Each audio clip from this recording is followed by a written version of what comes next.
Yeah, welcome back to another episode of the Format Podcast.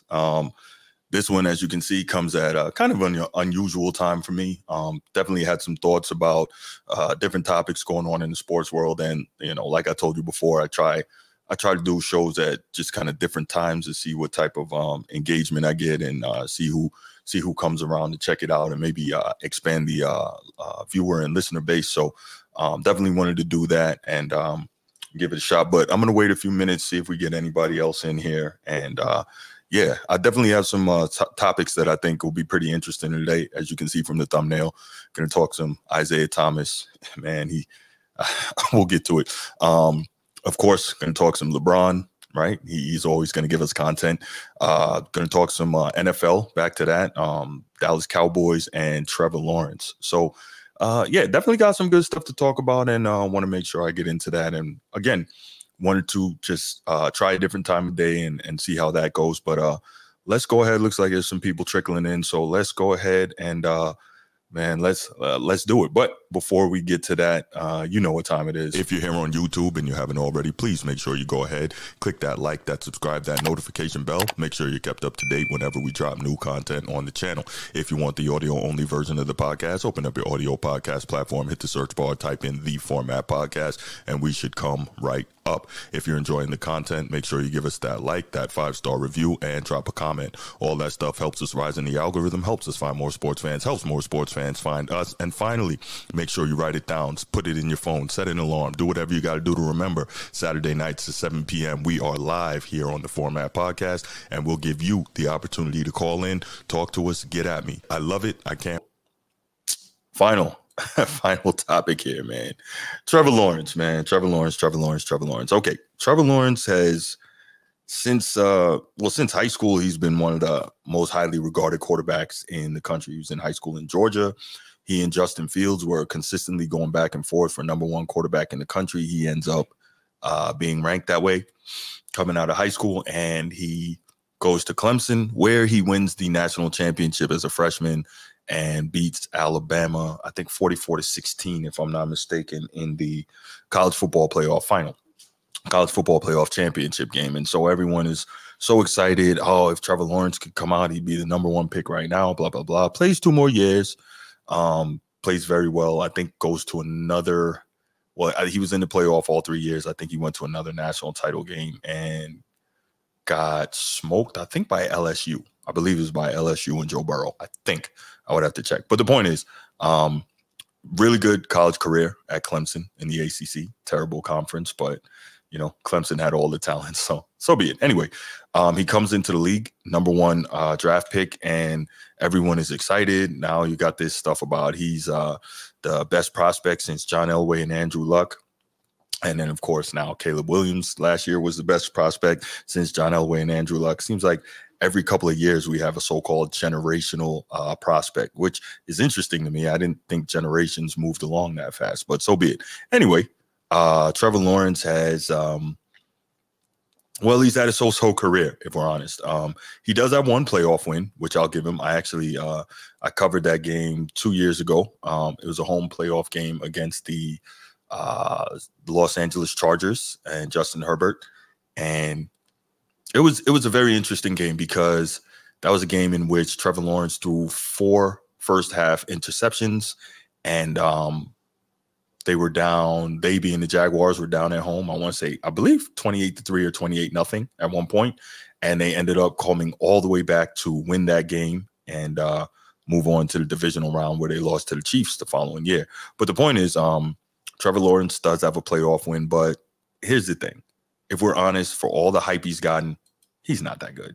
He's not that good. This is a guy who, for whatever reason, after his 4th year in the league last year, they being Shad Khan, the owner of the Jaguars, decided to go ahead and extend this guy. And for the life of me, I don't get why. So he's got a new 5-year deal, $275 million total. Average salary of $55 million, $37.5 million signing bonus. Very nice. $142 million guaranteed at signing, and total guarantees of $200 million. So they've got him locked up for the next 6 years. Because funny thing is, they gave him this 5-year extension but he only he still had a year left on his deal. And then if you still weren't sure, you could franchise him. So this is my thing. As you guys know, I'm always banging on the table about guys getting paid in a way not commensurate with their production, right? I'm very big on earning it. And my thing is this. I've really been doing a lot of thinking about the way NFL players get paid. So we know the NFL is an extremely physical game. We know guys get hurt. We know that guys, wherever possible, should be able to earn as much money as they possibly can because the lifespan in that sport is short. I think the average NFL career is just over 3 years in length, right? So if you are fortunate enough to stay around for longer than that, get to that second contract, what you want to do is get as much money as you possibly can. Now, that said, from the other side, why am I giving a guy that much money who hasn't shown me that he's worth that much money and hasn't shown me that he could get me to where the goal for me to be is? That's what I don't get. And so they give Trevor Lawrence this extension. And it's insane because if we're real about it, when a guy gets that type of extension, what we're looking for is for that guy to now play to a level, right? So the NFL has a hard salary cap, and we hear all the time, well, if you pay this guy this much, then it's going to be hard to put players around him. Well, so be it. If it's hard to put players around him and you paid him that much, that means that you believe that he is a guy who can lift the other players that are left. He's a guy who is worth that type of money and earn that type of money. So lift your team up and get it done. This is what I don't understand. So you paid him before you had to, right? You still had the 5th year. And then, like we said, you could have franchised him if you wanted, or you could have made that 5th year a prove it year and made him prove it. At which point, if you decide you didn't want him, you could have moved on, let him walk or trade him or what have you, right? Well, actually, after the 5th year, he could move on. You don't necessarily have to trade him because after that 5th year, if you think he's not the guy, he's unrestricted free agent. But the point is, you paid Trevor Lawrence all this money, and now you're stuck with him, and you've tried to put quality talent around him. The roster in Jacksonville is not terrible. And on top of that, you're going to be in a situation where you are likely going to have to fire Doug Peterson, who is a Super Bowl winning quarterback with the Super Bowl winning head coach with the Philadelphia Eagles. And matter of fact, he may be a Super Bowl winning quarterback. I think he was Brett Favre's backup in Green Bay as well. But the point is, Doug Peterson, Super Bowl winning head coach with the Philadelphia Eagles. And now you come down here, you're trying to get the Jags in order. And because Trevor Lawrence is not the guy, he's going to cost you your job. And I think that's absolutely freaking terrible. But that's how the game works. Well, it doesn't have to be how it works. It's how a lot of these owners decide they're going to play it because, I don't know, they want to give guys money that they haven't earned. And I just don't get it. So let's listen first to matter of fact, even before I do that, this was something that my boy sent me earlier today that I thought was really interesting. So since 2021, we talk about how Daniel Jones is one of the worst quarterbacks in the league. They rip Daniel Jones constantly. And I think he had got $100 million contract extension when he was up for a new deal, and everyone was like, oh my gosh, that's crazy. But realistically, was it that crazy? And the reason I asked that is because in this quarterback market, $100 million is like, it sounds like a lot of money, right? But it's really not based on where the quarterback market currently is. And so Daniel Jones, he got his extension. Let me get those exact numbers up for you. And but yeah, everyone, if you listen to NFL media or sports media, you hear how constantly Daniel Jones gets ripped for just being so bad, right? But the interesting numbers are this: since 2021, Daniel Jones has a higher win percentage than Trevor Lawrence. He's won 43% of his games. Trevor Lawrence has won 38. He has a higher completion percentage than Trevor Lawrence. Trevor Lawrence completes 63.2%. Daniel Jones completes 65.5. Trevor Lawrence is ahead in total yards per game by about 18 yards, 251 to 233. Team points per game, the Jags are 19.8 and the Giants are 18.4, although the Jags have had, better weapons in that same time span, and they both have one playoff win. So realistically, people are railing about Daniel Jones getting paid, and he got paid much less, but you give Trevor Lawrence $250 million, $250 million, and he's giving you basically the same numbers as Daniel Jones. Does that make sense to you? Doesn't make sense to me. So yes, his extension, was 4 years, $160 million, average salary of $40 million a year, $36 million signing bonus with $81 million guaranteed at signing and $92 million in total guarantees. But the Giants, if they want to, can get out from under this deal after this year. So it's not super punitive. Now they're gonna have a cap hit next year if they do that of what the dead cap hit, of $22 million next year, and then $11 million the following season. So they can get out from under that. They could, and it wouldn't kill them. But the fact is, the reason I brought up the numbers is because we get so many people in the mainstream sports media get so upset about what Daniel Jones is not doing for the contract that he got, which again is a bargain contract in this quarterback market, but yet no one is really talking about Trevor Lawrence the way they should, right? And so the question is, are we ready to call Trevor Lawrence a bust?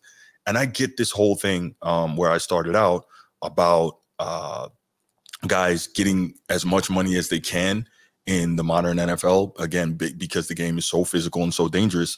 But what I think this is, because we hear often, right? We hear often all these analysts on TV and the mainstream sports media people banging on the table about these guys getting their money and the organization should pay them and this, that, and the third. But when the organizations pay up and then these players turn around and they stink, these same people are on the show ripping them for being bad. Not the organization, but the players, ripping them for the way they're playing. So which is it? Are you banging on the money for them? Are you banging on the table for them to get paid? And then you're ripping them for a bit? Like, how does that work? How does that work? You knew that they didn't deserve that money when you were banging on the table for them to get it. So you can't now turn around and rip them for not playing up to the level of that contract. That's absurd. And that's one thing that I don't do. I don't believe in doing that, and I'm not going to do that. But anyway, let's hear some of the commentary surrounding Trevor Lawrence and his new deal, especially in the wake of him just playing terribly last night while the Jaguars got absolutely shellacked 47-10 by the Buffalo Bills.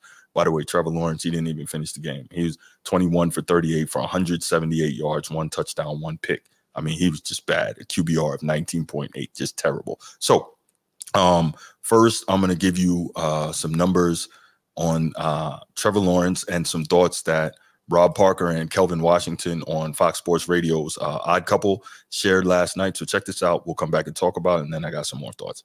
Another person who is struggling winning games, we're looking at it right now as this game's just kicked off, is Trevor Lawrence and the Jacksonville Jaguars. We've had the conversation. I've told you before, Rob. He is on my all right now. Y'all keep telling me what a beautiful ball he throws, and look how good he is. Top 8, top 10 quarterback, and he's this, he's that. All right now. And I know he won that playoff game that he looked horrendous in for quite some time, but give him credit for pushing, and coming back. I give him credit for that. But for him and for this team, it's 0-2 right now. It's turned into, all right now, I'm going to need you to show me, right? I'm going to need you to put up, because we put the same energy on we put the same energy on Dak Prescott, right? Win the big games, start to show up more. We talk about you all the time, but let me see it. We put the same energy on Josh Allen for a while until he finally started to get better.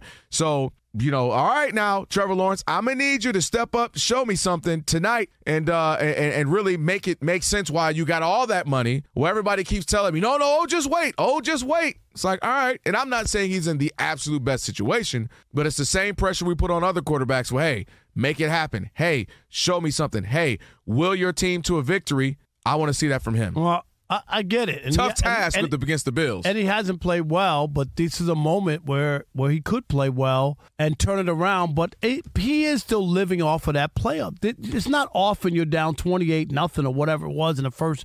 Remember, he had 4 interceptions in the first half. Yeah. And they were getting killed. And to come back and win that game is one for the ages. That's what people saw. And really, after that season, people thought that they were going to take the next step because it was such a remarkable comeback. We hadn't seen too many comebacks like that in football. And unfortunately, they didn't take a turn as far as building on it and going to another level. Instead, there has been a regression. There's no doubt about it, and he's doesn't look good, but the team had no choice. What choice did they really have? Because you get a quarterback, right? You draft a quarterback. You got to be able to pay the guy. That's just how it is. Whether you really believe in them or not, people are dying for quarterbacks. They drafted them. They're going to invest in them. They have seen some glimmers of hope and some performances to make you feel good, but it's bad right now. Drop G, spit some bars real quick about these numbers. What have you done for me lately, bars? Oh, he's done a lot of things lately. None of them have been good. All right, through the first 2 games of the season, his completion percentage, 51%, is 30th among all active quarterbacks. That's like me shooting jumpers in a trash can, about That's 51%. Right. On third down, it's even worse, Rob. 21.4% on third down, last in the NFL. Is he last? Who's Mahomes up right ahead of him? I'm sorry. He might be. I give you that. His QBR barely above average. He's posted a QBR less than 60 in 7 consecutive starts, all of which he's lost. This is the worst part. The longest active losing streak among any starting quarterback in the NFL. No, I get it. Wait, say that last part again. The longest active losing streak among any starting quarterback in the NFL, 7 games. All right, so we heard all that, but it's not good. I mean, at the end of the day, it's not good. I don't know what to tell you, man. I really don't get it. It's disturbing to hear that they paid him all this and it just for no reason. So check this out. When we started this topic, just after that, I got a notification on my phone, and the title of the article is Buffalo Bills beat Jacksonville Jaguars so bad that their owner is reportedly seeing red. And so let's see where we are. Following the loss, Demetrius Harvey, a Jaguars reporter for the Florida Times-Union, reported that the lopsided loss left the usually reserved Khan seeing red. Someone close to Jaguars owner Shad Khan said to me tonight, says this, angrier than I've ever seen Shad. He's usually a reserved, kind gentleman. Not tonight, Harvey shared on X. So I say this to say that they've done everything that owner Shad Khan believed that they had built the type of team, the type of roster, and put these guys in a position to have success. They've got, again, a championship head coach, and, they've done it all. But what? Nothing is happening. They're 0-3. Now, to make that fair, them being 0-3 is not all on Trevor Lawrence, but realistically, he's not getting it done this year. He is, this year, again, they're 0-3. He's completing 53% of his passes, 560 passing yards in that time. I mean, he's just bad. You're getting nothing from him, and I don't understand it. Other than he's overrated and he's not what they said he was. Now, I get it. They were all excited about what they saw in college, but there's little things you have to take into account, right? Now, everyone may not follow recruiting, etc., but when he was in college, the Atlantic Coast Conference had 16 5-star recruits in it. I've talked about this before. 16 5-star recruits for an entire conference. That's low, right? Clemson had 11 of them. So Clemson had all the talent.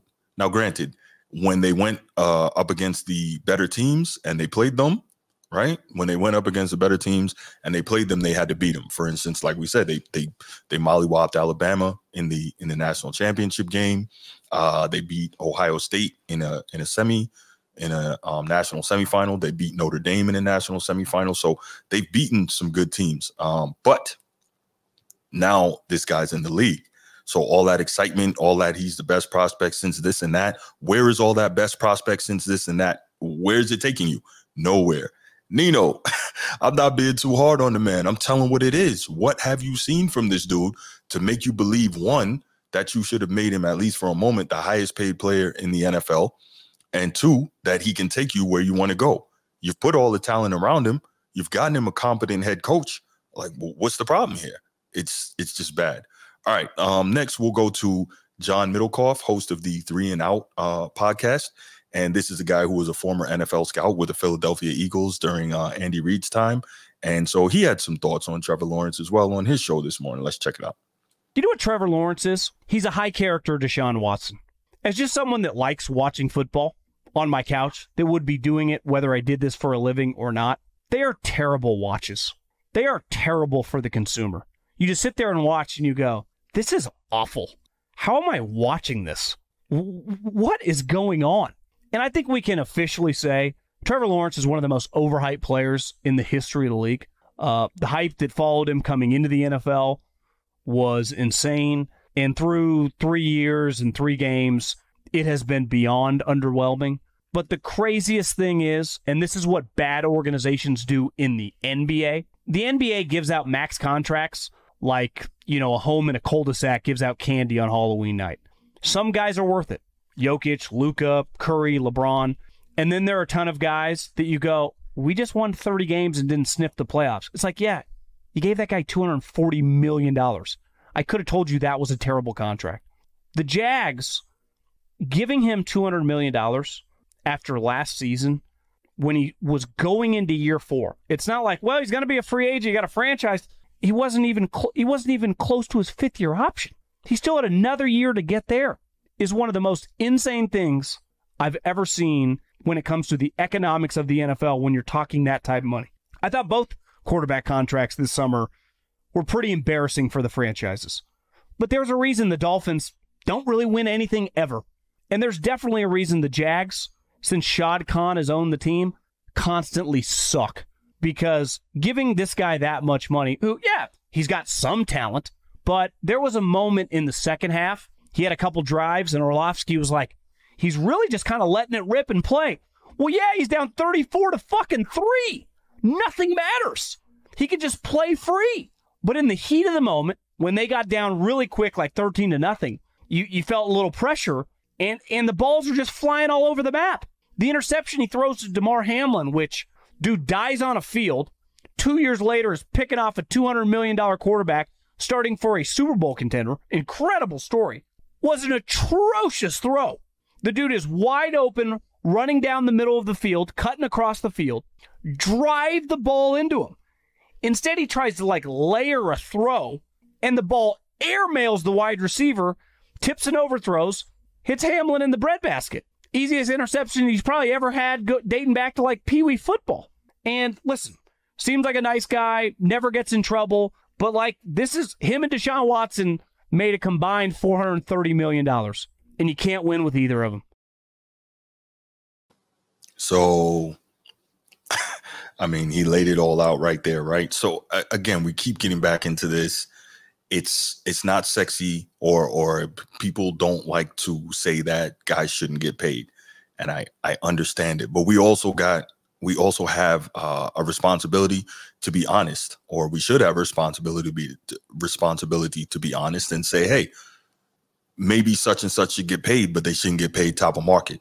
Maybe such and such should get paid, but we should wait until we see more from them before we do it. Like giving guys max contracts who aren't there yet or aren't ready or don't deserve it, it's just bad, right? Because you hear this whole thing of, well, why is that owner waiting? The price is only going to go up. Well, guess what? If the price goes up and I'm willing to pay that, that means that I'm sure that I believe in this player. So I'm willing to pay that. Also, we hear this whole business from the owners of, well, if I pay this guy, then I can't pay others because, hard salary cap. Well, that's cool because like I mentioned before, if you have that type of player that you believe that is worthy of that max deal, then you also believe that they can lift your team and lift other players. And that's all there is to that, man. We got to stop the nonsense, all right? We got to stop the nonsense. Certain guys are worth max deals. Certain guys are not. It's that simple. It's not that. It's that simple. And there's nothing wrong with saying it. There's nothing wrong with saying it. But I guess it's just some unspoken thing. Now, the only thing I'll agree with is if you're a former player in the sports media and you're saying, then you kind of keep your mouth shut on that because it's it's our brotherhood of players. So you're saying, all right, cool. I want to see all these players get their money. But if you don't have that connection to them, just be honest about it. Bruce Hope is up for a new deal. Well, I wouldn't max him out. He doesn't deserve that, right? What has he shown you to show you that he should be maxed out? It's pretty simple. It's pretty simple. So, I guess those are my final thoughts on this whole Trevor Lawrence thing. He is severely overpaid. He has shown you nothing to make you believe that he deserves to be the highest paid player at any point ever. And so what I'll say is this, and y'all know this. If he turns it around and starts to play at a high level and takes the Jaguars somewhere, gets some good playoff wins under his belt and really strings together a run, I'll come back and say, hey, I was wrong. I got no problem with that. But it's been, what, 4 years already, and I haven't seen it yet. This is year 5, so we'll find out. Now, if we want to give him a pass for year 1 with Urban Meyer, all right, cool, I got you. But besides that, haven't really seen it yet, other than that, really, like, one flash in the pan in the playoffs against a terrible Chargers team coached by a terrible coach in Brandon Staley. So, yeah, that's all I got. If at this point anybody wants to call in, I'll put the number in the chat, 904-219-8264. If anybody wants to call in, give your thoughts on Trevor Lawrence. I would love to hear someone argue with me or disagree with me or tell me why he's better than I think or why he deserves that contract he's got. So let me know.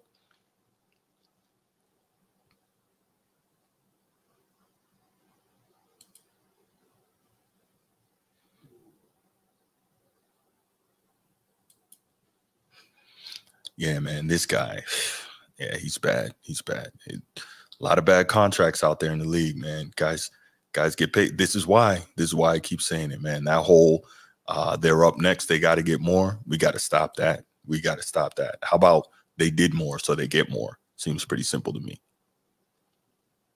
All right, looks like I'm not going to be getting any calls on this topic, I don't think.